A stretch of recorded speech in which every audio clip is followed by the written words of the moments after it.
Alors, vous l'avez dédié aux amoureux des livres. Est-ce que vous êtes inquiet, Bernard Werber, de leur disparition? Oui, je crois que c'est un combat très ancien des, des gens de la mémoire et du livre contre ceux qui veulent réécrire l'histoire et qui veulent empêcher les gens de s'instruire.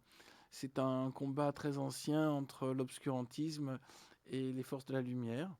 Et c'est de ce combat que j'évoque dans La Valse des âmes, à travers des familles d'âmes qui se retrouvent vie après vie pour participer à cette lutte. Alors, vous avez...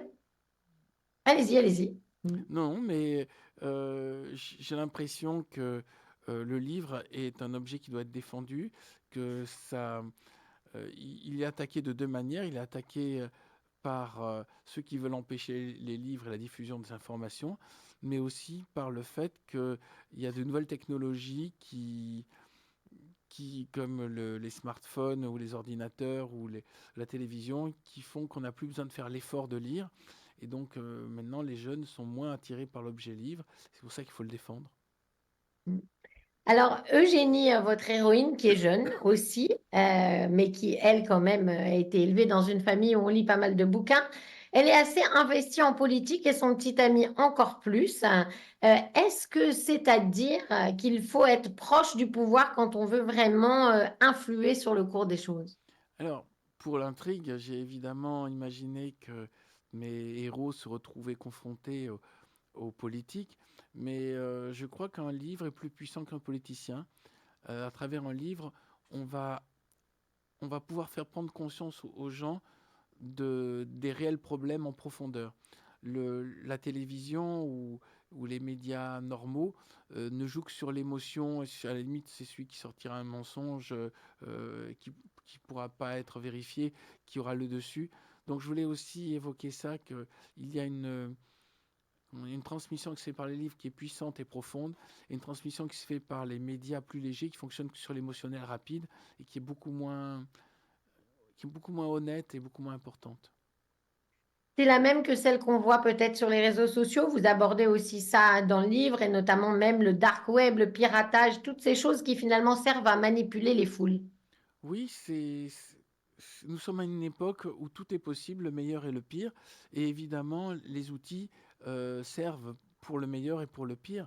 Ce que je voulais faire prendre conscience dans la valse des âmes, c'est que le combat se fait sur plein de niveaux, y compris celui de la communication, y compris celui du web, y compris celui des politiciens, y compris celui du combat pour la littérature. Bien sûr. Alors, il y a des gens qui sont présents dans nos vies, dans le livre, à toutes les étapes, c'est-à-dire qu'y compris dans les vies antérieures, et on les retrouve. Est-ce que vous y croyez qu'il y a des gens comme ça qu'on est destiné à rencontrer quoi qu'il arrive et quelle que soit la vie dans laquelle on est? Ah, moi j'aime bien l'idée en tant que romancier des familles d'âmes. Maintenant, je suis pas dans la croyance. Je crois qu'un romancier n'est pas fait pour croire. Il est fait pour se poser des questions lui-même et poser des questions au lecteur. Chacun après, selon ses convictions, ses intuitions, verra est-ce que ces questions ont du sens.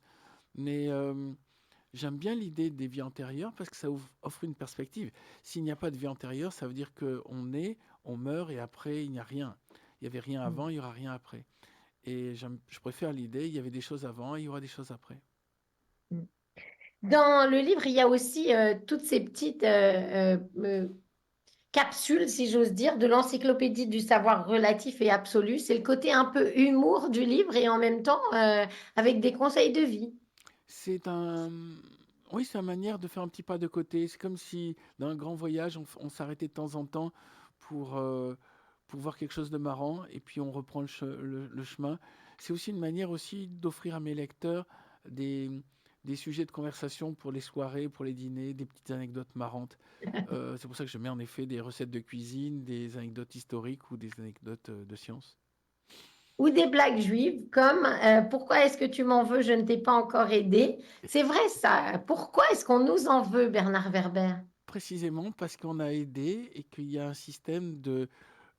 comment dire si on regarde bien l'histoire, beaucoup de juifs, notamment les juifs de cour, aidaient les rois à financer leur guerre. Et une fois qu'ils avaient gagné ou ils avaient perdu, ils n'avaient pas envie de rembourser. Et quand on s'aperçoit de ça, on s'aperçoit qu'il il y a un rapport de gratitude non assumé ou de volonté de ne pas vouloir payer sa dette qui a entraîné beaucoup de problèmes pour les juifs. Et je prends par exemple Philippe le Bel qui s'est fait prêter l'argent par les Juifs et qui au final les a expulsés de France parce qu'il ne voulait pas Mm. rembourser. Oui, c'est pas très beau tout ça. Vous avez imaginé dans le livre une rencontre entre Bouddha, Pythagore et Zarathustra, et même il aurait rencontré Bouddha à un moment, le prophète Daniel.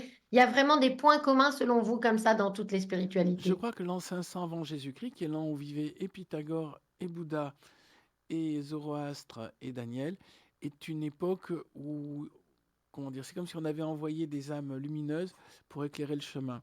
Il y avait aussi Confucius qui est arrivé en Chine. Mais j'étais très surpris quand j'ai vu que Pythagore et Siddhartha Gautama, donc le vrai nom de Bouddha, étaient contemporains et qu'il y en a un, donc Pythagore, qui est parti vers l'est alors que Gautama est parti vers l'ouest. Donc j'ai imaginé qu'ils se sont rencontrés. Alors que parce que tous les deux aimaient s'intéresser au sujet de réincarnation et tous les deux étaient végétariens et tous les deux respectaient la vie en général. Que la leçon de tout ça, pour finir, Bernard Werber, c'est que la connaissance, c'est la chose la plus importante à partager. Je crois que la connaissance, en tout cas de la vérité sur le passé, est un enjeu terrible de notre époque parce qu'il y a beaucoup de révisionnisme, il y a beaucoup de gens qui veulent remettre en question l'histoire parce que ça ne les arrange pas et qu'il est très important pour nous d'être défenseurs de la vérité par rapport à la propagande, à toutes les propagandes qui sont en train d'infester, entre autres, Internet et les médias. Il faut quand même rappeler les faits tels qu'ils se sont passés réellement et non pas tels que tel groupe ou tel autre groupe de pression voudrait que ça soit passé pour que ça les arrange. Merci beaucoup, Bernard Werber, d'être venu dans nos studios à Bruxelles. Je rappelle que votre dernier livre s'appelle La valse des âmes chez Albin Michel. J'ai vraiment beaucoup aimé. C'est spirituel, c'est drôle, c'est une aventure en même temps qui vous emmène en Égypte, chez les Mayas, en Grèce et évidemment en 2024. Donc voilà, je vous le conseille. Bonne journée à vous, à très vite. Merci, merci Lise. Au revoir. Au revoir.